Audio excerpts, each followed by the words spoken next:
श्री कृष्ण और अर्जुन के बीच क्यों हुआ था युद्ध? जी हाँ दोस्तों, श्री कृष्ण और अर्जुन के बीच युद्ध हुआ था, जबकि हिंदू धर्म ग्रंथों के अनुसार श्री कृष्ण और अर्जुन को दो शरीर और एक आत्मा माना गया है। ऐसा माना जाता है कि द्वापर युग में नर और नारायण ही श्री कृष्ण और अर्जुन के रूप में अवतरित हुए थे। दोस्तों, आपने श्री कृष्ण और अर्जुन से जुड़ी कई कथाएं पढ़ी होंगी। कुंती पुत्र अर्जुन भगवान श्री कृष्ण को अपना सखा, आराध्य और मार्गदर्शक मानते थे। श्री कृष्ण को भी अर्जुन सबसे प्रिय थे, लेकिन ऐसा क्या हुआ था कि एक बार श्री कृष्ण और अर्जुन के बीच भी युद्ध की नौबत आ गई थी। स्वागत है दोस्तों आपका हमारे चैनल समय चक्र में।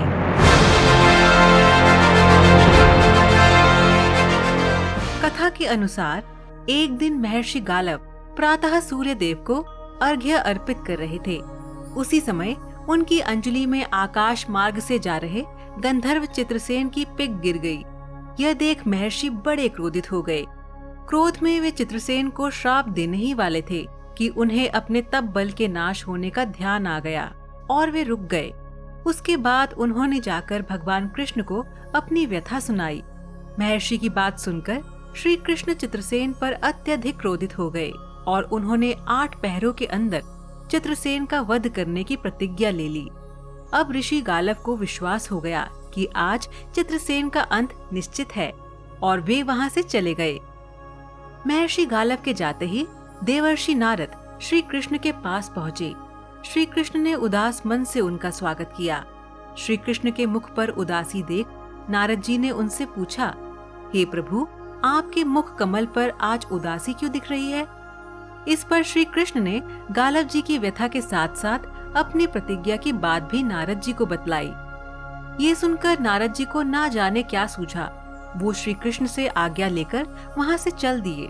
उसके बाद देवर्षि चित्रसेन के पास पहुँचे। नारद जी को अपने यहाँ आया देख चित्रसेन ने उन्हें प्रणाम किया।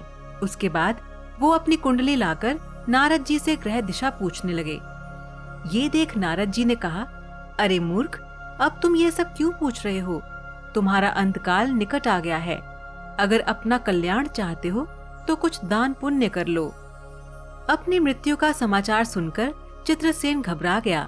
वह अपने प्राणों की रक्षा की गुहार लिए ब्रह्मधाम, शिवपुरी, इंद्र, यम, वरुण सभी के लोकों में गया, पर प्राणों की रक्षा करना तो दूर, किसी ने उसे ठहरने भी नहीं दिया। सभी ने कहा, हम जानबूझकर श्री कृष्ण से शत्रुता क्यों उधार लें? सभी लोगों से निराशा हाथ लगने के बाद चित्रसेन अंत में अपनी रोती पिटती स्त्रियों के साथ फिर से देवर्षि नारद की शरण में जा पहुंचा। रोती स्त्रियों को देखकर नारद जी को दया आ गई। उन्होंने चित्रसेन से कहा, इसी समय मेरे साथ यमुना तट पर चलो। चित्रसेन तैयार हो गया और यमुना तट की ओर निकल पड़ा। वहां पहुंचकर नारद जी उसे एक जगह दिखाते हुए कहने लगे, आज आधी रात को यहाँ एक स्त्री आएगी। उस समय तुम ऊंची आवाज में विलाप करते रहना। वह स्त्री तुम्हें बचा लेगी, पर एक बात का ध्यान रखना, जब तक वो स्त्री तुम्हारे दुख दूर करने की प्रतिज्ञा ना कर ले, तब तक तुम अपने कष्ट के बारे में कुछ भी मत बोलना। चित्रसेन को ये सब समझाकर नारद जी वहां से चल दिए। यमुना तट से महर्षि नारद सीधे अर्जुन के महल में सुभद्रा के पास पहुँचे। नारद को महल में आया देख सुभद्रा ने उनको प्रणाम किया और आने का उद्देश्य पूछा। तब नारद जी ने कहा, सुभद्रे, आज का दिन बड़ा ही महत्वपूर्ण है। आज आधी रात को यमुना स्नान करने और दीन की रक्षा करने से अक्षय पुण्य की प्राप्ति होगी। सुभद्रा को इतना कहकर नारद जी वहां से भी चल दिए। उधर आधी रात को अर्जुन की पत्नी सुभद्रा अपनी सखियों के साथ यमुना में स्नान करने पहुंची तो वहां उन्हें रोने की आवाज सुनाई पड़ी। सुभद्रा को देवर्षि की बात याद आ गई। सुभद्रा ने सोचा कि चलो स्नान के साथ साथ दीन की मदद कर और अक्षय पुण्य कमा लूं। यही सोचकर वो उस आवाज की ओर गई। वहां उन्हें रोता हुआ चित्रसेन मिला। नजदीक जाकर सुभद्रा ने चित्रसेन से रोने का कई बार कारण पूछा, पर उसने कुछ भी नहीं बतलाया। अंत में सुभद्रा ने चित्रसेन से कहा कि मैं प्रतिज्ञा करती हूँ कि तुमको जो भी कष्ट है मैं उसे दूर करूंगी।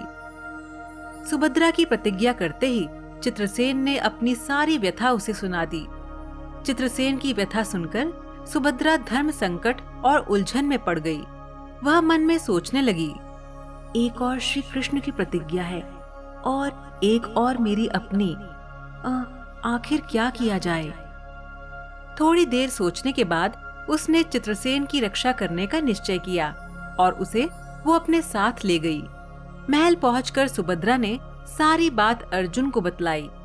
अर्जुन ने सुभद्रा को सांत्वना दी और कहा कि तुम्हारी प्रतिज्ञा पूरी होगी।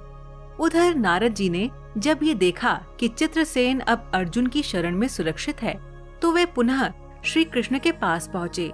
उन्होंने श्री कृष्ण से कहा कि प्रभु, चित्रसेन इस समय अर्जुन की शरण में है, इसलिए आप सोच समझकर ही युद्ध के लिए प्रस्थान करें।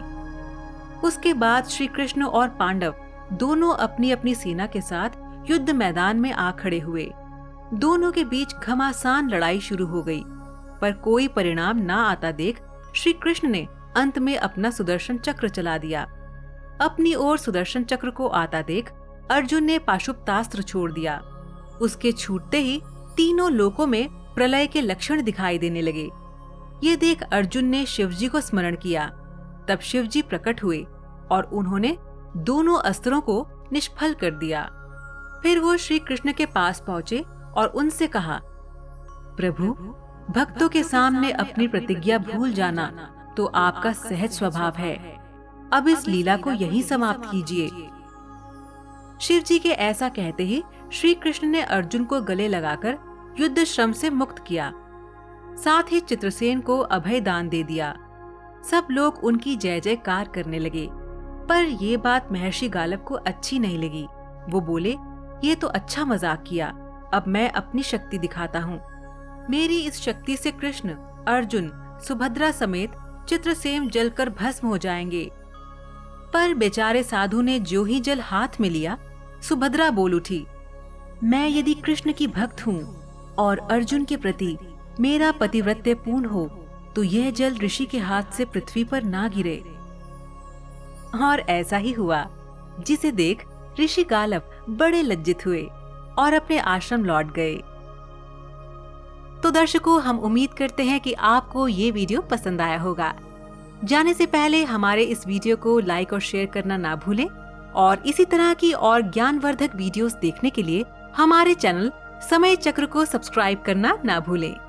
धन्यवाद।